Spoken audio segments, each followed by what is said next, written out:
Bem-vindo, alunos e curiosos de plantão. Meu nome é Tarek e hoje teremos um vídeo de curiosidades. Então, antes de qualquer coisa, se inscreve e ativa o sininho para que todo domingo tenha uma nova aula de curiosidades bem interessante para vocês. No período que o Brasil teve uma sequência de médicos importantes para nossa história, houve um que devemos mencionar pelo seu legado, que tem nos ajudado muito durante os anos e, em especial, nesse período que estamos passando. É o criador do Instituto Butantan, o famoso médico Vital Brasil.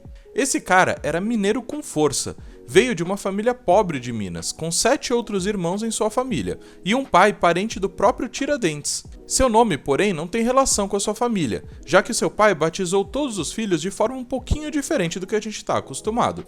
Ele colocou o nome deles relacionado a questões geográficas. Por exemplo, Vital Brasil Mineiro da Campanha era o seu nome de batismo. Ele era assim, pois nasceu no dia de São Vital, Mineiro porque nasceu em Minas Gerais e Campanha porque nasceu na cidade de Campanha. Bom, mas vamos para a parte mais interessante da história desse cara, afinal, temos muito para falar dessa personalidade.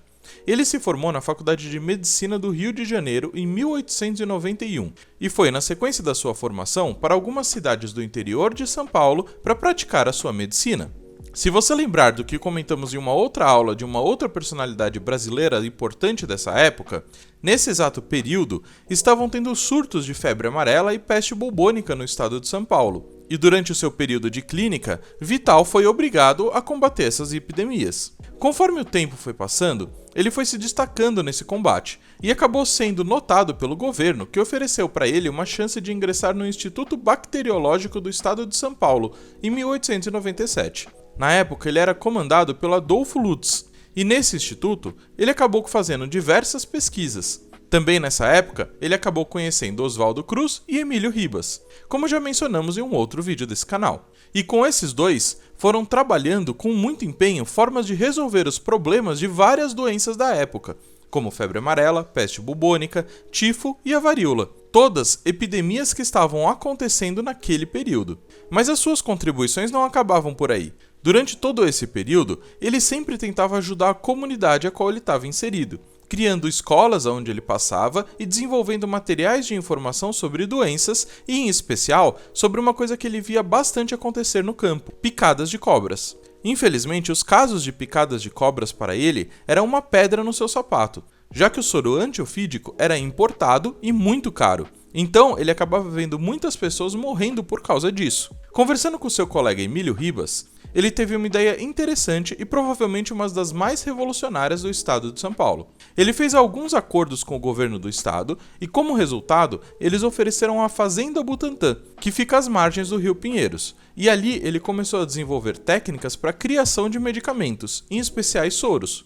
Em apenas 4 meses de trabalho, ele já havia produzido os primeiros soros antipestosos.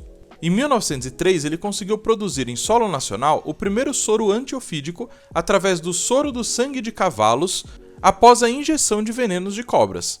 Essa técnica foi desenvolvida pelo próprio Vital, e a partir daí não era mais necessário importar esse produto. A produção ficou muito mais barata e muito mais fácil, e a sua fazenda começou a decolar, se tornando o Instituto Soroterapêutico do Estado de São Paulo. Com muito dinheiro, as pesquisas nesse instituto começaram a fazer muita coisa, criando medicamentos para várias outras doenças, como tifo, varíola, tétano, BCG e várias outras, além de soros de picadas de outros animais venenosos, como aranhas, lacraias e escorpiões, e remédios baseados em penicilina. Isso mudou a nossa relação com os medicamentos, que hoje achamos básicos no Brasil, e com certeza salvou milhares de vidas. E é claro que isso não passou despercebido.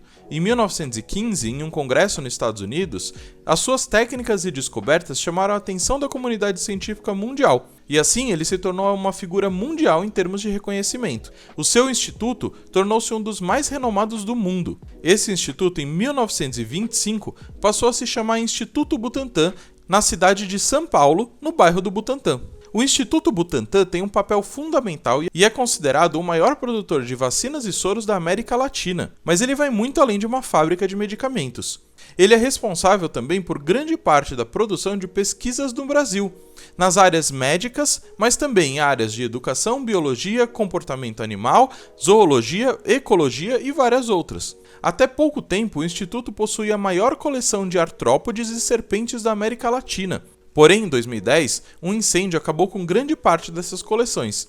E isso é algo que eu posso falar com um pouco de propriedade, afinal, eu trabalhei durante esse período no Instituto Butantan, mas eu fiz um vídeo falando sobre esse dia tão fatídico na minha vida. É claro que hoje, mais do que nunca, o Instituto está sendo muito importante para o combate à pandemia que estamos vivendo, fazendo a produção de vacinas que tem salvado cada vez mais vidas. Então, creio que não preciso dizer mais o quanto esse instituto é importante, né?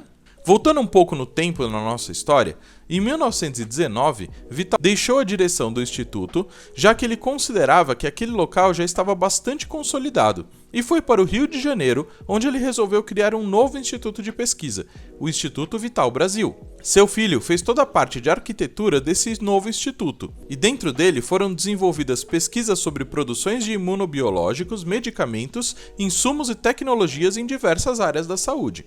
Claro que durante toda a sua vida, o Vital Brasil era bem ativo em outras áreas. Afinal, o cara foi casado 2 vezes e teve 21 filhos.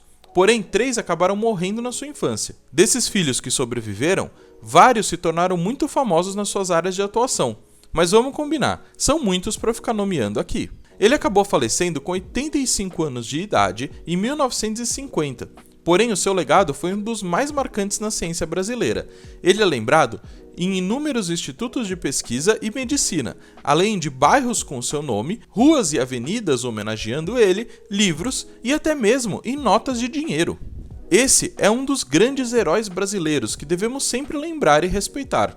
E claro que esse vídeo é apenas um recorte rápido da vida desse cara. Existem muito mais informações para a gente falar dele e falar sobre os institutos que ele fundou. Mas essas informações podem ser encontradas em sites específicos de cada um desses institutos. Se você tiver curiosidade, dá uma olhadinha lá no website deles.